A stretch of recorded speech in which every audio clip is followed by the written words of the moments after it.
Antes de eu explicar, eu vou citar 2 exemplos que depois a gente liga. Eu li um livro que chama Comece pelo Porquê, onde ele cita constantemente a Apple. Eu vou dar primeiro um exemplo menor, depois eu vou dar um exemplo master para mim. O exemplo menor é desse livro. E ele compara muito a Apple com outras marcas de telefone, Motorola, de TV, de computador. Ele cita até Dell, enfim, várias marcas. Mas quando você para analisar francamente, a Apple, ela não faz propagandas na TV com tanta frequência, ou raramente, como todas as outras fazem. Ela não cria grandes promoções. O preço do iPhone é uma bala, mas todo mundo quer comprar. A questão é por que todo mundo paga tão mais caro no iPhone, sendo que o Samsung S1 é bem melhor. É melhor. Por que você está pagando tão mais caro no Apple se o Samsung é bem maior? E ele faz toda uma análise em torno disso.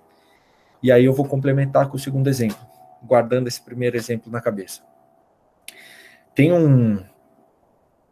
Na verdade, vou citar 2 exemplos. Tem um cara que ele é um psiquiatra, que ele fez uma análise sobre o Kevin Durant. Não sei se todos vocês conhecem o Kevin Durant, mas o Kevin Durant é um jogador de basquete da NBA. Ele todo ano faz parte do All-Star, ele já foi MVP, enfim, ele é um dos maiores atletas da NBA, assim. E ele faz uma análise que eu nunca tinha reparado, e eu comecei a reparar, e é verdade. Se vocês olharem, toda vez que o Kevin Durant vai entrar num jogo, é sempre a mesma coisa. Ele entra, ele abraça o pai dele, a mãe dele, ele bate nas costas, aqui na frente, desculpa, e ele bate aqui nas costas. Alguém conhece basquete? Você sabe o que tem aqui na camiseta de basquete? Alguém sabe? É a logo do time? Não, o logo do time tá no peito, aqui é o número, e nas costas também. E ele bate no número na frente, ele bate no número das costas, ele dá um beijo na mão e ele aponta pro alto. E o número na camiseta dele, de todos os times que ele joga, é 35. E por que é 35? Porque quando ele estava na periferia, o técnico que foi lá e chamou a mãe dele e falou assim, ó, vem cá, esse menino tem potencial e a gente pode dar um futuro para ele precisa ir pro basquete. Foi um técnico que acompanhou ele, o técnico pegou ele quando ele tinha 23 anos, o técnico com 23 anos, e ficou com o Kevin Durant até os 35. Porque aos 35 anos ele foi assassinado. E é por isso que o Kevin Durant usa todo dia, em todos os times, o número 35. Ele bate no peito, bate nas costas, dá um beijo e aponta pro céu. E toda vez que o Kevin Durant faz uma cesta, vocês olharem, ele não faz que nem aquele jogador de basquete, né? Que faz dancinha, tira sarro, ele faz a cesta de basquete, silêncio, ele volta para a quadra para defender. Faz a cesta, silêncio, ele volta para a quadra. Ele não tenta provocar LeBron James, Stephen Curry, não tenta provocar ninguém. Acaba o jogo, ele cumprimenta a mãe dele, igual ele cumprimentou no começo, cumprimenta o pai dele e vai embora para casa. E aí ele fala, por que o Kevin Durant bate no peito, bate nas costas, aponta para o céu, em homenagem ao técnico dele? Por que ele não tira sarro como todo mundo faz? Porque o Kevin Durant tem um porquê. Ele não joga pelo campeonato. Ele joga por um porquê muito maior, do que a gente não tem a capacidade de entender, porque ele talvez nunca tenha compartilhado. Da mesma forma que a gente sempre escolhe comprar Apple do que Samsung. Tem um porquê, tem um status envolvido atrás de você ter o Apple, ter o iPhone. A Apple, ela conseguiu ao longo dos anos estabelecer um porquê de você ter um Apple. E todo mundo quer ter um Apple.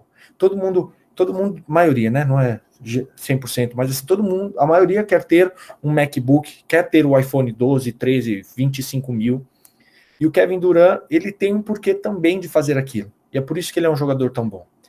Então, a mudança de cultura começa as pessoas entendendo o porquê a Atlética está fazendo aquilo. E por que elas têm que defender a Atlética e aquilo é tão bom para a vida delas. Se vocês não conseguem, agora, quando eu estou falando com vocês, nem raciocinar, entender o porquê da Atlética de vocês, como é que vocês vão passar isso para frente? Então, o passo número 1 da cultura foi eu entender o porquê. E eu sei onde eu entendi isso. Inclusive, era quando eu não era da Atlética.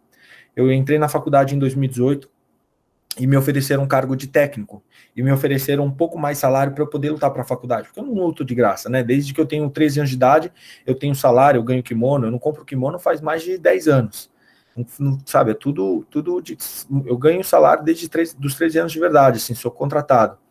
Então, eu não ia, as pessoas, assim, na minha cabeça eu entrei e falei, não vou lutar pela faculdade de graça, pô, lutei a vida inteira, agora eu vou lutar de graça? E eles me ofereceram, mas eles me ofereceram R$100 a mais do salário. Não era um salário de atleta, mas eu acertei.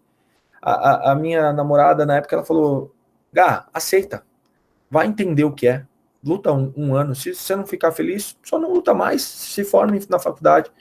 E eu falei, tudo bem. E aí eu fui lutar o Jumed, ganhei, e quando eu joguei a final, cara, as pessoas, elas desceram a arquibancada, assim, parecia uma avalanche vindo em direção ao tatame. E elas gritavam de um jeito, e ninguém nunca nem tinha falado comigo. Fazia um mês que eu estava na faculdade, como é que as pessoas torciam para mim daquela forma? E a Marina, ela conta, que é a minha namorada, que quando ela viu as pessoas torcendo daquele jeito, ela não sabia o que fazer, porque geralmente ela grita também, né? Ela torce, mas ela ficou paralisada. Foi muito estranho, as pessoas, assim, e eu saí do ginásio, eu não conseguia sair para comer um lanche, porque as pessoas me abraçavam e, tipo, obrigado, Gabriel, por defender a faculdade. Há anos o judô não tem ninguém assim, há anos não aparece um atleta assim. E aquilo mudou a chavinha para mim, porque a vida inteira eu lutei somente por Olimpíada e somente por uma questão financeira. Era Olimpíada, eu era assim, eu não, por muitos anos eu não conseguia falar com os meus adversários. Tinha cara no Pinheiros que eu era o número 1 do Pinheiros, o número 2 e o número 3 eu não tinha amizade com os caras, aí eu me aposentei e hoje eu sou super amigo dos caras, entendeu? Então, a vida inteira eu fui extremamente competitivo. Só que a faculdade me mostrou um outro lado do esporte que eu não conhecia. E eu entendi o porquê. Só que eu entendi o porquê sem a Atlética querer transmitir e sem as pessoas entenderem. E foi aí que as coisas mudaram, que é aí que eu vi que eu tinha que fazer parte. Foi aí que eu pedi para fazer parte da Atlética, as pessoas abriram espaço e eu fui conquistando meu espaço até ser eleito presidente. Então, quando eu virei presidente, o primeiro passo eu fui desconstruir essa mentalidade de que eu sou estudante de medicina, eu não tenho tempo para treinar. O esporte me puxa para baixo. O esporte, cara, é só hobby, competição. Ah, por que eu vou competir? Competir não muda nada na minha vida. E aí você cria...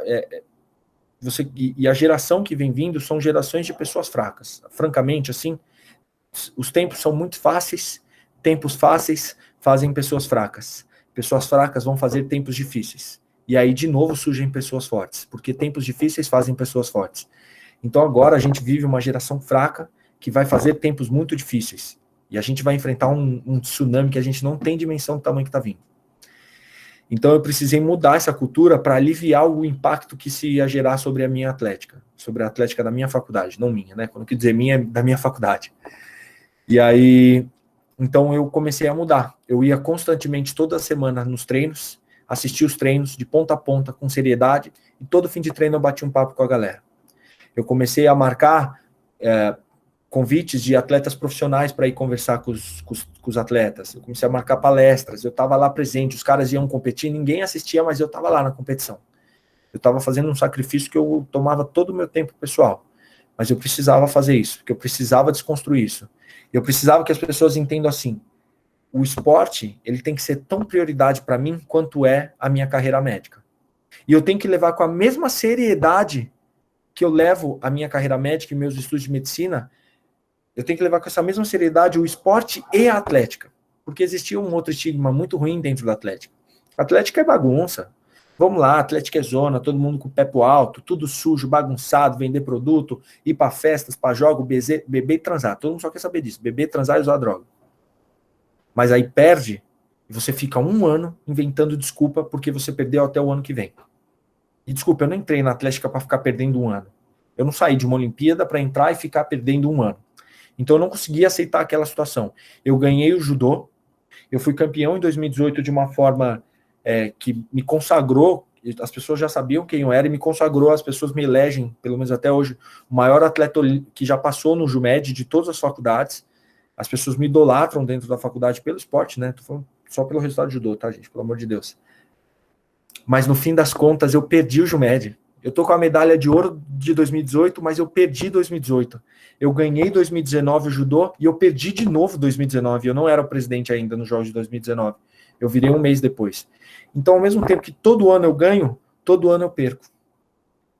E aí me lembra uma outra coisa. Se eu não consigo passar com simplicidade tudo aquilo que eu aprendi em 18 anos, significa que eu não aprendi, eu não tenho domínio sobre o que eu aprendi. Se eu não consigo passar de uma forma simples para os outros, eu não tenho domínio sobre o que eu aprendi. E quem falou isso não fui eu, foi um cara que chama Albert Einstein. Não com essas palavras, mas a mensagem era essa. Então a mudança de cultura começou nesse ponto. Desconstruir essa mentalidade e fazer as pessoas devagar entender que assim, ó, o esporte não é um peso, ele salva a sua vida. ele vai fazer você ser um médico melhor. É isso que ele vai fazer para você. 2 dias na semana, 2 horas de treino, não vai te prejudicar em nada. Pelo contrário, ele vai fazer você ser melhor atleta, vai ser melhor pessoa, mais calmo, mais tranquilo, mais feliz, e você vai ser um médico muito melhor por causa disso. Muito, muito melhor por causa disso. E esse esporte tem que virar tanta prioridade para você quanto é a sua faculdade. E você não tem que ter... Eu não gosto dessa palavra, né? Não tenha medo de competir. Mentira, tem sim. Sabe por quê? Você não tem como ser corajoso se o medo não existir antes. Como é que uma pessoa é corajosa se ela não tem medo? Você vai ser corajosa em cima de quê? Concorda? Então, eu comecei a desconstruir isso de tipo, tá tudo bem você ter medo da competição. Eu também tenho.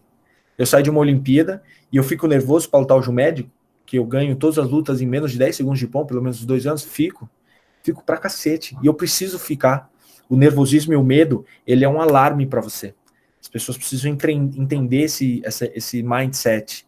Ele não é para te puxar para baixo. Se você descontrolar, ele vai travar você e vai te puxar para baixo.